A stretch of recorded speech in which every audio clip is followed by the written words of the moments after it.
Friends, welcome back to my channel smart study from home. आज हम लोग पढ़ेंगे friends non banking financial companies के बारे में। CMA final study mate CFR paper पे ये टॉपिक है एंड हर टर्म में हर ऑल्टरनेटिव टर्म में एक बार 8 मार्क्स का क्वेश्चन आता ही है। एनबीएफसी का रेगुलरली भी आता है। ठीक है, तो हम लोग क्या पढ़ेंगे, एनबीएफसी क्या होता है, थोड़े बहुत थ्योरीज में कवर अप करवाऊंगी, बट एग्जाम के लिए बेसिकली आपका प्रॉब्लम इंपॉर्टेंट है।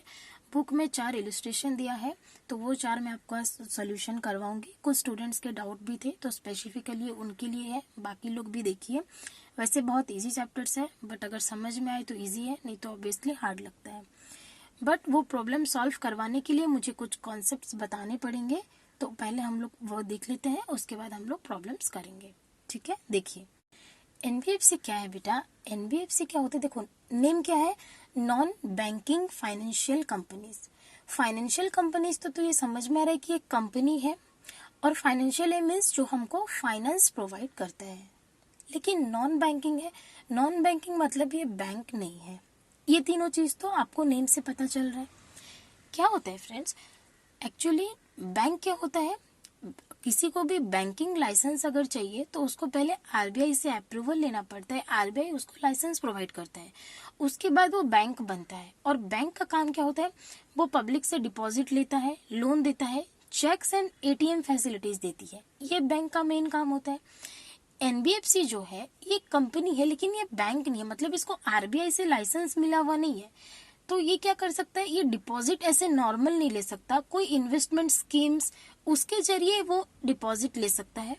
लोन प्रोवाइड करेगा, ऑफ कोर्स वो चिट बिजनेस करा सकता है, लीजिंग, हायर परचेज, ये सारे बिजनेस में हेल्प कर सकता है, ये सारी चीजें वो कर सकता है। लेकिन एटीएम एंड चेक इश्यू नहीं कर सकता। डिमांड डिपॉजिट, आप डीडी अगर देंगे तो आपको इमीडिएट पैसा नहीं दे सकता। एक इन्वेस्टमेंट होता है, उसका कुछ पीरियड होता है, उसके मैच्योरिटी पे ही आप अपना पैसा ले सकते हैं। ठीक है, तो बेसिकली ये डिफरेंस होता है बैंक और एनबीएफसी में। बैंक जो है वो लाइसेंस्ड होता है, एनबीएफसी के पास बैंकिंग लाइसेंस नहीं होता, लेकिन ये नॉन बैंकिंग फाइनेंशियल कंपनी है, क्योंकि हमको ये फाइनेंस प्रोवाइड करता है। ये चीज क्लियर है। इसके बाद हम लोग बुक में, इसके बाद आपको कुछ डिफरेंस दिए बुक में, टाइप्स ऑफ एनबीएफसी। ठीक है, तो वो सारी चीजें आप पढ़ लेना, कोई दिक्कत नहीं है। मैं आपको सिर्फ 2 टाइप के बारे में बताऊंगी। पहला है सिस्टमेटिक एनबीएफसी, दूसरा है नॉन सिस्टमेटिक एनबीएफसी। और ये इसलिए बता रही हूँ क्योंकि ये प्रैक्टिकल में आपको हेल्प करेगा। ठीक है, अगर कोई एनबीएफसी का एसेट जो होता है ना, टोटल एसेट, उसका जो टोटल नेटवर्थ है, अगर वो मोर देन 500 करोड़ है, तो उसको हम लोग बोलेंगे फ्रेंड्स सिस्टमेटिक एनबीएफसी। ये चीज प्लीज याद रखना। आपको क्वेश्चन में सॉल्यूशन अगर सिस्टमेटिक एनबीएफसी का मांगा है तो उसके लिए अलग प्रोविजन है, अगर अनसिस्टमेटिक का, नॉन सिस्टमेटिक का मांगा है तो उसके लिए प्रोविजन अलग है। ठीक है, और जिसका net worth less than equal to 500 है, मतलब 500 या उससे कम है, उसको हम लोग बोलेंगे नॉन सिस्टमेटिक एनबीएफसी। ये चीज क्लियर है। यही 2 टाइप हमको प्रैक्टिकल में हेल्प करेंगे, बाकी जो है थ्योरेटिकल पॉइंट ऑफ व्यू से एक बार आप रीड कर लेना बुक से। उसके बाद देखिए फ्रेंड्स, एसेट क्लासिफिकेशन, मतलब एनबीएफसी में जो एसेट है वो कितने टाइप के होते हैं। अभी बोलोगे मैम ये एसेट क्लासिफिकेशन किया क्यों जा रहा है। देखिए एनबीएफसी का मेन काम क्या है, आपको लोन्स एंड एडवांसेस देना। अगर वो आपको लोन्स एंड एडवांसेस दिया है फ्रेंड्स, तो उसके ऊपर एक रिस्क आ रहा है या नहीं, एक लाइबिलिटी क्रिएट हो रहा है। अगर आप उसको टाइमली इंटरेस्ट का पेमेंट नहीं करेंगे तो उसके लिए वो प्रोविजन बनाएगा कि नहीं। आप दोगे नहीं दोगे गारंटी थोड़ी है, वो ट्रस्ट कर सकता है, लेकिन प्रोविजन जरूरी है। इनफैक्ट हम लोग तो जो, अगर हम किसी को देते हैं लोन तो इमीडिएट प्रोविजन बनाते हैं, भले ही 1% बनाते हैं, लेकिन बनाते हैं, क्योंकि अनसर्टेनिटी कहीं ना कहीं रहती है, उसको मीट करने के लिए प्रोविजन बनानी पड़ती है। तो एनबीएफसी का काम है लोन से एडवांसेस देना, एंड वो देने के बाद वो एसेट को क्लासीफाई करता है। सपोज मैंने आपको लोन दिया, मैं एनबीएफसी हूँ, कंपनी हूँ, मैंने आपको लोन दिया, आपने 3 मंथ्स तक मुझे कोई भी इंटरेस्ट नहीं दिया। एक एसेट के ऊपर आपने मुझे लोन लिया, मुझे कोई भी इंटरेस्ट नहीं दिया, 3 मंथ्स तक कुछ ट्रांजेक्शन ही नहीं हुआ, तो मैं आपके एसेट को क्या बोलूंगी, नॉन परफॉर्मिंग एसेट। क्योंकि एसेट मतलब क्या, कोई मशीन नहीं है, मैंने आपको लोन दिया, that is asset for me, liability for you.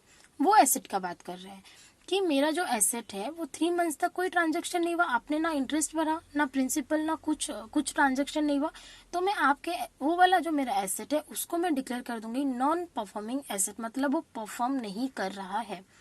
ये किस केस में? सिस्टमेटिक के केस में। लेकिन अगर वो नॉन सिस्टमेटिक है तो मैं क्या बोलूंगी? 6 मंथ तक वेट करूंगी कि नहीं, अगर 6 मंथ तक कोई ट्रांजेक्शन नहीं हुआ देन मैं उसको बोलूंगी नॉन परफॉर्मिंग एसेट। ठीक है, ये लोन्स एंड एडवांसेस के केस में है। लेकिन अगर हायर परचेज का केस है तो हायर परचेज में सिस्टमेटिक में तो 3 मंथ्स है कि 3 मंथ्स तक अगर कोई ट्रांजेक्शन नहीं हुआ देन हम उसको एनपीए बोलेंगे।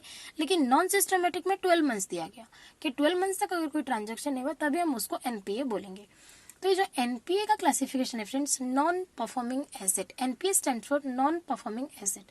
नॉन परफॉर्मिंग एसेट के लिए हम लोग को देखा गया है loans and advances and hire purchase, ये दोनों को अलग अलग किया गया है फॉर एनपीए पर्पज ओनली। उसके बाद जो एसेट का क्लासिफिकेशन है वो इक्वल है। ठीक है, ये चीज आपको समझ में आए। अगर कोई ट्रांजैक्शन 3 मंथ्स तक नहीं होता है उसको हम लोग क्या बोलेंगे? Non performing asset. Loans and advances के केस में 3 मंथ्स, हायर परचेज के केस में भी 3 मंथ्स। तो सिस्टमेटिक एनबीएफसी अगर है, मतलब जिसका नेटवर्थ क्या है 500 करोड़ से ज्यादा है, अगर सिस्टमेटिक का केस है देन अगर 3 मंथ तक कोई ट्रांजैक्शन नहीं होता है, वेदर इट में बी लोन्स एंड एडवांसेस और हायर परचेज लीजिंग वाला चीज, तो उसको हम नॉन परफॉर्मिंग एसेट बोलेंगे। लेकिन अगर नॉन सिस्टमेटिक का केस है, नॉन सिस्टमेटिक एनबीएफसी है, तो लोन्स एंड एडवांसेस के केस में हम लोग 6 मंथ वेट करेंगे और हायर परचेज लीजिंग के केस में हम लोग 12 मंथ तक वेट करेंगे। अगर 1 साल तक कोई ट्रांजैक्शन नहीं हुआ हायर परचेज और लीजिंग के केस में तब हम उसको नॉन परफॉर्मिंग एसेट बोलेंगे। ये चीज क्लियर है।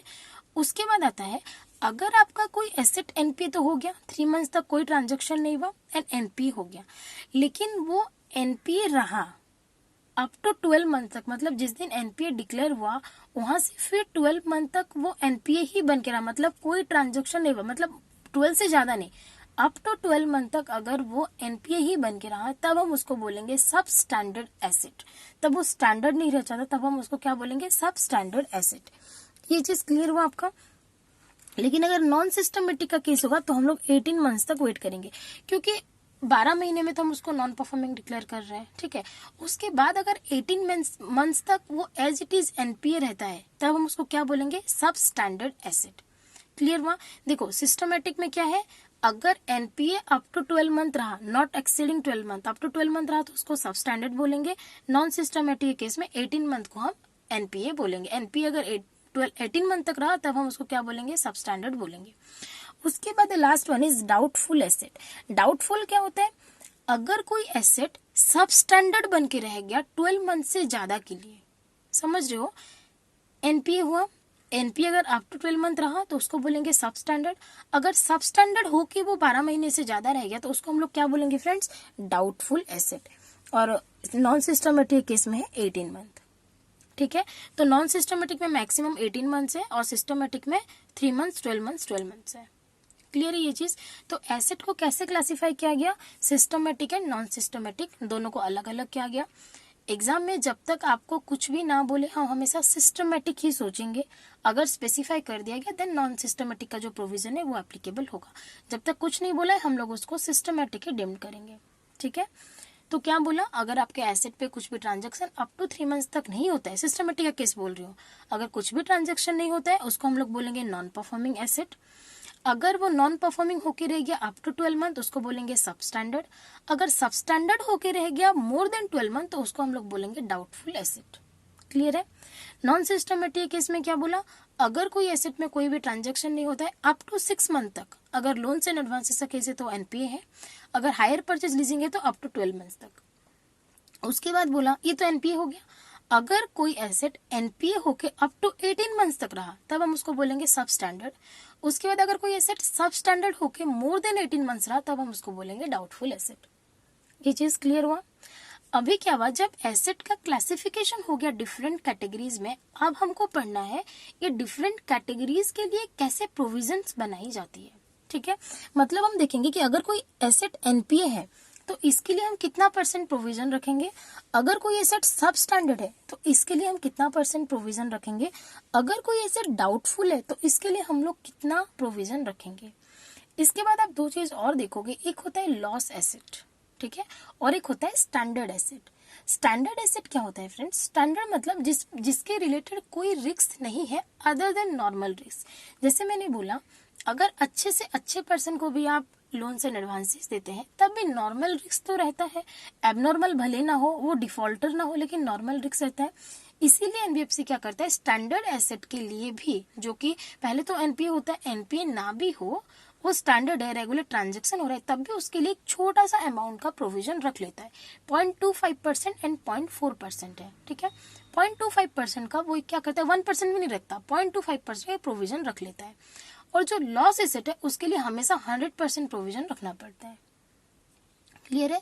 तो अभी ये हम लोग पढ़ते हैं प्रोविजनिंग नॉर्म्स क्या है एनबीएफसी का, वो कितना प्रोविजन क्रिएट करता है, उसके रिलेटेड ही आपको बुक्स में प्रॉब्लम्स दिए गए हैं, ठीक है। देखो, प्रोविजन रिक्वायरमेंट, स्टैंडर्ड एसेट के लिए हम लोग कितना परसेंट लेंगे, 0.4%, ठीक है। 0.4% का हम लोग क्या करेंगे फ्रेंड्स, प्रोविजन रखेंगे। एनबीएफसी जो है स्टैंडर्ड एसेट के लिए 0.4% का प्रोविजन रखेगा। नॉन सिस्टमेटिक एनबीएफसी तो 0.25% रखेगा स्टैंडर्ड एसेट के लिए।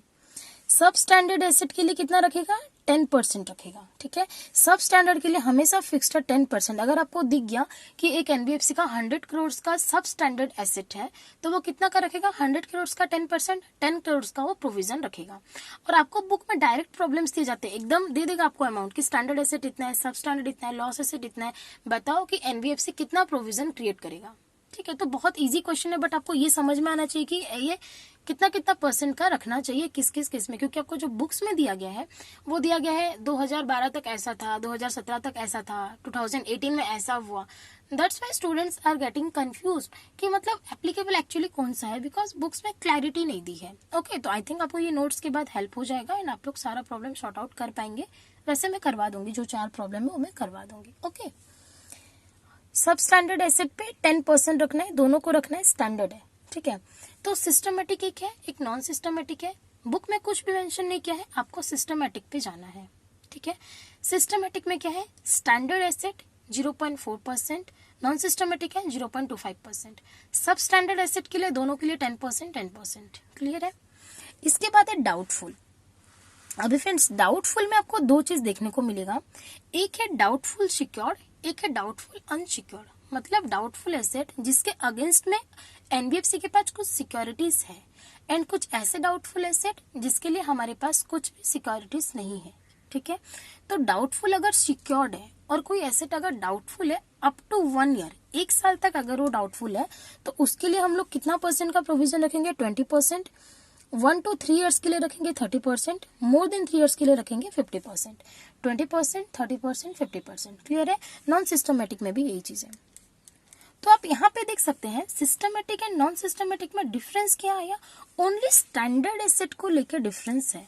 सिस्टमेटिक में 0.4%, नॉन सिस्टमेटिक में 0.25%, बाकी तो सेम है। सब स्टैंडर्ड में 10-10 जाएगा, डाउटफुल सिक्योर्ड है तो 20, 30, 50, 1 ईयर तक 20, 1 से 3 ईयर, 3 ईयर हो रहा है ना, तो 30, मोर देन 3 ईयर्स के लिए 50, इसमें भी 20, 30, 50। क्लियर है। अगर अनसिक्योर्ड है तो 100% दोनों में जाएगा। और अगर लॉस एसेट है तो लॉस एसेट के लिए हमेशा मैंने बोला 100% का प्रोविजन क्रिएट करना पड़ता है। अगर 100 करोड़ का एसेट आपका लॉस एसेट है तो आपको 100 करोड़ का प्रोविजन क्रिएट करना पड़ेगा। क्लियर हुआ फ्रेंड्स ये चीज, प्रोविजनिंग नॉर्म्स क्लियर हुआ, कितना परसेंट प्रोविजन क्रिएट करना है, क्योंकि यही इंपॉर्टेंट है, इसी के रिलेटेड आपके बुक्स में आपको प्रॉब्लम्स दी गई है, ठीक है। फिर से बता देती हूँ, आपको याद होना चाहिए, अगर स्टैंडर्ड एसेट है, स्टैंडर्ड एसेट के लिए सिस्टमेटिक में आपको कितना लेना है, 0.4%, सब स्टैंडर्ड के लिए 10%, डाउटफुल अनसिक्योर्ड है तो 100%, लॉस एसेट के लिए 100%, ऐसे याद रख लो। डाउटफुल अनसिक्योर्ड 100%, लॉस एसेट 100%, सब स्टैंडर्ड 10%। जो डाउटफुल सिक्योर्ड है उसके लिए हमको लेना है 20, 30, 50। अप टू 1 ईयर तक डाउटफुल है तो 20%, 1 से 3 ईयर तक है तो 30%, 3 ईयर से ज्यादा है तो 50%, ठीक है। और अगर नॉन सिस्टमेटिक है तो ओनली स्टैंडर्ड एसेट में डिफरेंस है, स्टैंडर्ड एसेट में 0.25%, सब स्टैंडर्ड में वही 10%, डाउटफुल में एज इट इज 20, 30, 50, अनसिक्योर्ड में 100, अनसिक्योर्ड है जो doubtful unsecured, and loss asset में 100%, ठीक है। प्रोविजंस क्लियर हुआ। थ्योरी में इतना ही है, एनबीएफसी क्या होता है, इसके asset classification and asset classification के बेसिस पे कितना कितना प्रोविजंस क्रिएट करना होता है, ठीक है फ्रेंड्स। आप लोग को प्रोविजंस क्लियर हुआ एकदम से। अभी देखिए बुक का प्रॉब्लम सॉल्व करते, देखना कितने आसानी से सॉल्व हो जाएगा। देखिए illustration 1, you must have calculator on your hand. आप जब भी प्रॉब्लम प्रैक्टिस कर रहे हैं आपके पास कैलकुलेटर होना चाहिए। एंड मैं फर्स्ट टाइम प्रॉब्लम सॉल्व करवा रही हूँ एंड मैं ये सजेस्ट करना चाहती हूँ, कभी भी बुक का आंसर देख के आप लोग सॉल्यूशन पे नहीं जाएंगे। आप लोगों ने प्रोविजंस पढ़ा, आप लोगों ने रूल्स पढ़ लिया, अभी मैथमेटिक्स का आप लोगों ने फॉर्मूला पढ़ लिया, तो आपको एप्लीकेशन करने के लिए बुक का सॉल्यूशन क्यों देखना है? आप लोग खुद से कीजिए, क्योंकि स्टडी मेट में बहुत सारे आंसर्स रॉन्ग भी होते हैं। अगर आप आंसर्स पे जाएंगे तो फिर आपको दिक्कत होगी, क्लैरिटी नहीं आएगा। कॉन्सेप्ट पे जाइए, एग्जाम में कुछ भी प्रॉब्लम आएगा आप लोग उसको कैच कर सकते हैं। ठीक है, देखिए मैं सॉल्यूशन पे नहीं जाऊंगी, स्टिल आप लोग सॉल्व कर पाएंगे, क्योंकि सॉल्व करने का तरीका आना चाहिए। ओके, देखिए, while closing its books of accounts on 31st March, a NBFC has its advances classified as follows। जब वो बुक्स ऑफ अकाउंट्स क्लोज कर रहा है 31 मार्च को NBFC, ठीक है, उसके एडवांसेस के हमको डिटेल्स दिए गए हैं कि उसका क्या क्या एडवांस है, मतलब उसका एसेट है, उसके लिए तो उसका एसेट हुआ ना। देखो, स्टैंडर्ड एसेट कितना दिया फ्रेंड्स, 8400, सब स्टैंडर्ड एसेट दिया 910, सिक्योर्ड पोर्शन ऑफ डाउटफुल डेब्ट, मैंने क्या बोला था, मतलब ये डाउटफुल डेब्ट है लेकिन सिक्योर्ड है। ठीक है, अप टू 1 ईयर दिया है 160, 1 to 3 year 70, more than 3 year दिया है 20। ये चीज क्लियर है। इसके बाद बोला अनसिक्योर्ड पर्सन ऑफ डाउटफुल डेब्ट, अनसिक्योर्ड पर्सन 87, लॉस एसेट 24। ठीक है, फिर क्या बोला, calculate the amount of provision which must be made against the advances, कितना प्रोविजन हमको बनाना पड़ेगा अगेंस्ट द एडवांसेस, ये एडवांसेस के लिए कितना प्रोविजन बनाना पड़ेगा वो बताओ। मेरे को सच्ची सच्ची एक बात बताओ कि आप लोग नहीं निकाल पाओगे फ्रेंड्स, मतलब ऑनेस्टली दिल पे हाथ रख के बोले कि आप लोग नहीं निकाल पाएंगे, मतलब मेरे को खराब लगेगा अगर आप लोग नहीं निकाल पाएंगे, बिकॉज मैंने प्रोविजंस बताया, क्लियरली बताया, आई होप आप लोग को याद भी हो गया होगा प्रोविजंस। देखिए मैं आपको कैसे सॉल्व कराई हूँ, देखिए पहले इस पे आइए, अनसिक्योर्ड पोर्शन ऑफ डाउटफुल डेब्ट, अनसिक्योर्ड डाउटफुल डेब्ट के लिए मैंने कितना बोला था, 100% जाएगा, तो ये तो 87 नोट टोटली बनाएगा प्रोविजंस। लॉस एसेट 100%, मतलब ये 24 भी वो 100% बनाएगा। ठीक है, अनसिक्योर हो गया 87, लॉस एसेट हो गया 24, ये दोनों कंफर्म जाएगा, क्लियर है। इसके बाद स्टैंडर्ड एसेट, स्टैंडर्ड एसेट का कितना प्रोविजन होता है, सिस्टमेटिक के लिए 0.4, नॉन सिस्टमेटिक के लिए 0.25, ये क्लियर है। जब कुछ नहीं बोला है तो हम लोग सिस्टमेटिक एज्यूम करेंगे, ये मैंने बता दिया। 8400 का 0.4% कितना होता है, यूज द कैलकुलेटर, 8400 इंटू 0.4% होता है 33.6, इसके लिए हम लोग लेंगे, इसके लिए कितना लेंगे 33.6। उसके बाद बोला सब स्टैंडर्ड एसेट, सब स्टैंडर्ड के लिए 10% होता है, कंफर्म है। 910 का 10% कितना होगा 91, ये कंफर्म है। उसके बाद बोला सिक्योर्ड पर्सन ऑफ डाउटफुल डेब्ट, सिक्योर्ड डाउटफुल का क्या था 20, 30, 50, अप टू 1 ईयर 20%, 160 का 20% कितना 32, 1 to 3 ईयर्स 70 का 30% कितना 21, एंड मोर देन 3 ईयर्स के लिए 50 लेना था, 20 का 50% कितना फ्रेंड्स 10। तो आपका मुंह में सॉल्व हो जा रहा है फ्रेंड्स, स्टैंडर्ड एसेट का 33.6 प्लस सब स्टैंडर्ड का 91 प्लस 20, 30, 50, 16 का 20% कितना 32 प्लस 70 का 30% कितना 21 प्लस 20 का 50% कितना 10 प्लस 87 प्लस 24, आपका आंसर आएगा फ्रेंड्स 298.6। इतना प्रोविजन उसको बनाने पड़ेंगे। अभी हम बुक पे आते हैं। बुक का फॉर्मेट देखिए, particulars, loans, provisions and rupees. ठीक है, ये फॉर्मेट आपको, यही फॉर्मेट आपको लिखना है एग्जाम में। ठीक है, स्टैंडर्ड एसेट कितना है 8400, प्रोविजन कितना है 0.4, आ गया 33.6, क्लियर है। सब स्टैंडर्ड एसेट लिया 10%, सिक्योर्ड पोर्शन के लिए कितना है 20, 30, 50, नेक्स्ट पेज में देखेंगे, ये ले लिया। आइए नेक्स्ट पेज पे, मोर देन 3 ईयर्स के लिए लिया 50%, तो हो गया 10, 20 का 50% ले लिया। ठीक है, ये चीज क्लियर हुआ। अनसिक्योर के लिए लिया 100%, 87, लॉस के लिए ले लिया 100%, कितना 24। ठीक है, टोटल कितना है फ्रेंड्स 298.6, 298.6, ये मैंने, हमारा आंसर भी ये था 298.6। फिर क्या बोला देखो, percentage of provision of standard asset is 0.25, ये मैंने बताया आपको, अगर वो नॉन सिस्टमेटिक होता तो 0.25% होता, as per non banking financial company, non systematically important, non deposit taking company.